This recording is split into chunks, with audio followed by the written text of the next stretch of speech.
Fourth morning. When the tongue is well controlled and wisely subdued, when selfish impulses and unworthy thoughts no longer rush to the tongue demanding utterance, when the speech has become harmless, pure, gracious, gentle, and purposeful, and no word is uttered but in sincerity and truth, then are the 5 steps in virtuous speech accomplished, then is the second great lesson in truth learned and mastered. Make pure thy heart, and thou wilt make thy life rich, sweet, and beautiful.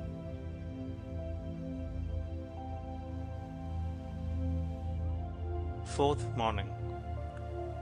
When the tongue is well controlled and wisely subdued, when selfish impulses and unworthy thoughts no longer rush to the tongue demanding utterance, when the speech has become harmless, pure, gracious, gentle, and purposeful, and no word is uttered but in sincerity and truth, then are the 5 steps in virtuous speech accomplished, then is the second great lesson in truth learned and mastered.